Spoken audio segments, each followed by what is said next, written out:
meron pa tayong 84.7% na hindi pa nakakapag-subscribe sa YouTube channel ko. Bagong lahat, huwag natin kakalimutan na mag-subscribe para ma-receive ninyo lahat ang aking notifications. Miles Powell, posible kayang makapaglaro sa SMB?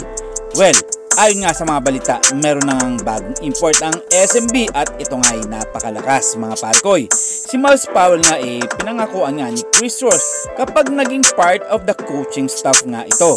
Well, kukunin nga siguro ni Chris Ross itong player na to dahil alam naman natin ang kalidad ni Chris o Miles Powell, di ba mga parkoy? Well, kung tutusin, malaki talaga maitutulong nito sa SMB.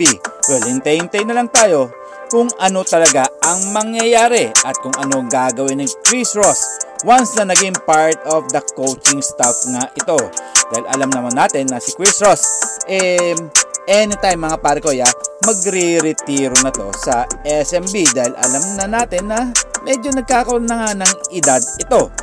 Well, kayo, ano sa palagay nyo? Makukuha kaya ng SMB o kukunin ni Chris Ross etong player na to? Well, mga parkoy, maghintay-hintay na lang tayo. At syempre, hihintayin ko ang inyong komento kung ano nga ba talaga ang magiging desisyon ni Chris Ross. Well, parang may usapan na yata itong dalawa na to. Alam naman natin na si Miles Powell talagang magaling na to. Well, pag-usapan naman natin, ito si Stephen Holtz. Well, alam natin na first draft pick nga ito at talagang malaki ang maitutulong nito sa Terra Firma Jeep. Well, alam natin kung sino ang tutulong nito. Isa na dito ay si Wami Chongson, isa sa pinakamagaling na point guard sa PBA at isa rin sa gustong kunin ng Barangay Ginebra o tawagin natin Gene Kings. Well, si Stephen Holt nga talagang kinatatakutan ngayon sa PBA.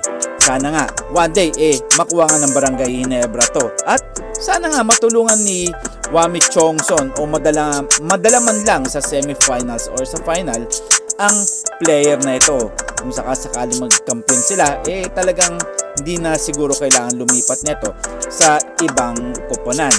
Alam naman natin, ang Terra Firma Jeep talagang nagpapalakas din to ngayong season na to. Well, kayo, ano sa palagay nyo mga pare ko, malaki kaya maitutulong ni Stephen Holt sa Terra Firma Jeep at masusubaybayan kaya ng Barangay Ginebra ang mga laro nito at makakatulong kaya si Wami Chongson dito? Well, hintay-hintay na lang tayo dahil marami pa nga ang mangyayari dyan at di natin aasahan bilog ang bola, di ba mga parkoy?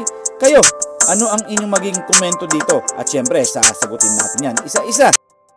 At pag-usapan naman natin ang player na ito na si Maverick Ahanmisi, ang favorite crowd ng Barangay Ginebra.